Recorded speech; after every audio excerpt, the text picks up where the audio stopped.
Shut up! Okay. Welcome back to the Daniel Show. Today's topic, we'll be speaking about the they call language in, how you say, America? In America, yes, language in America. We will be speaking about how some languages spoken eventually die out. So it's not just a topic in America, it's a topic around the world of languages spoken by older people not being passed down to younger, being extinct. Today, we have gotten 3 researchers of this topic. They are experts in their field. One of them, very beautiful. Here, we have one waiting in the stands. I will bring her out now. Not as beautiful. Please. Greetings. Shalala. Shalala. Good to have you back on the show, Shalala. How are you? I'm good, how are you? Oh, that's good. So I hear you're here to speak about the extinction of language. Yes, I am actually. Alright. Run us through a little bit, please. Well, there are many reasons that languages die out, and one of the main reasons is the speakers of less common languages in less common areas of the world. They want to kind of fit in more, and they want to speak a more dominant language, such as English. So they leave their language and they start learning this new language. And the older they get, when they get older, they have children. They want their children to learn that language too, and so their children don't learn their native languages. And there are certain situations where the government takes over different communities and they force the native speakers to not speak their language anymore. And especially if the speakers are younger, they will most likely forget about their native language, and as they grow up, if they have children, they won't be able to pass on their language to their children, so they will just keep using the language that they were forced to speak when they were younger. That is very terrible. That hurts me. It does. Wow. Yeah. Yes. Alright. Now is that all you must say for us today, or shall we bring in the other speakers? I think we should bring in the other speakers. Okay. It's my idea. Great. Now it is time for one of our very favorite segments on the show, Colleen's Corner. Today on Colleen's Corner, we're going to be out on the streets interviewing people on language.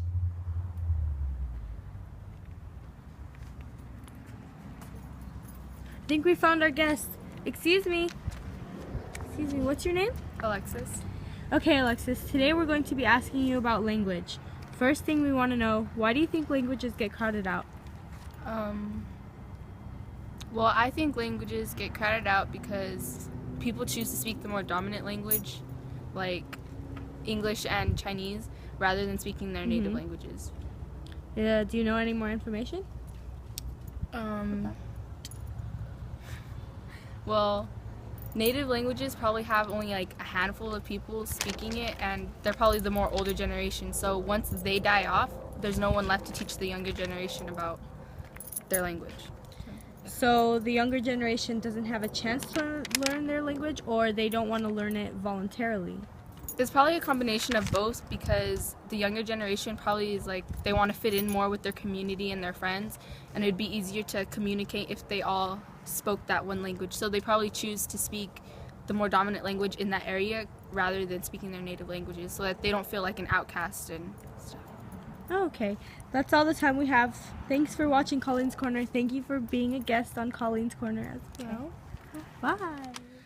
Welcome back to the Daniel Show. I am now very pleased to welcome a very close and personal friend of mine that I hold very dear to my heart. I am very pleased to welcome my very good and close friend, Sir Extravagant Dufford, to the age of Master Linguistics. Wow, what an entrance. Thank you. How are you doing, my friend? Right you have. Oh, friend, you shouldn't have. I did. Wow. It's from the great band Gooch Gooch. Oh, wunderbar. Oh, so kind. Okay, now Master Linguistics. How have you been? Been very good. How is the language game? Spitting. Nice. I love that. It's the things I love to hear. You always bring a certain flair whenever you visit my shores. That's just Okay, now let's get to business. Let's see what we have on this topic. Yes, okay. So a very important point and theme has been the extinction of language throughout this episode, yes? I'm Yes, sure yes. you've been backstage listening. Good. I would expect nothing less from you. Alright, let's see. Ooh, this is... Now, can you tell us, what is the effect of when languages die? the effect of when languages die is very massive on our worldwide community. As any linguistic that has read David Harrison's book of When Languages Die, they know that language is knowledge. Most knowledge isn't written down. It is passed down by language. So every time we lose a language, it means we lose knowledge. About 7,000 languages that we know about right now. Half of those languages are currently going extinct, and about the other half are undocumented.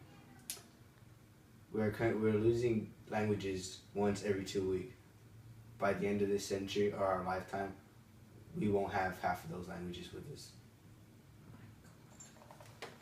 That is very, very shocking to hear, Yes. Master And Linguistics. half of the people don't even know it. Half of the people don't. Over half of the people, they only know about English, Oh. Chinese, or dominant languages. Well, I'm glad that I am now out of that half and into a new half. It was very nice having you here. You have enlightened me to the maximum, my friend. It's a pleasure being here. It was my pleasure. Thank you for It really having me. was. It really was. Don't worry. I won't.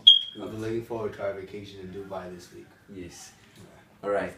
Now I would like to wrap it up with one of my very, very well-known summaries. There you have it, folks.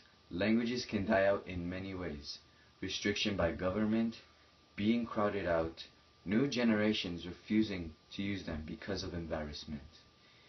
We should preserve our languages because it also means preserving our culture. Remember, a world without lost languages is a world without lost knowledge. Tune in to next week's topic of My Boyfriend Slept with My Fish.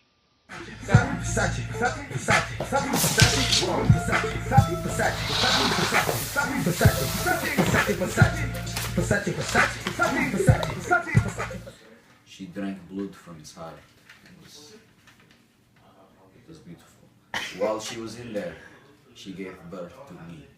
I have two mothers, Mother Bear and Mother Miklos. Who are you? I like to speak with this accent. I get to connect with you guys on a personal level. I'm the cool, upbeat man. I used to be DJ. They use me as DJ Festro. Where are we going? I think we found our guest. Excuse me.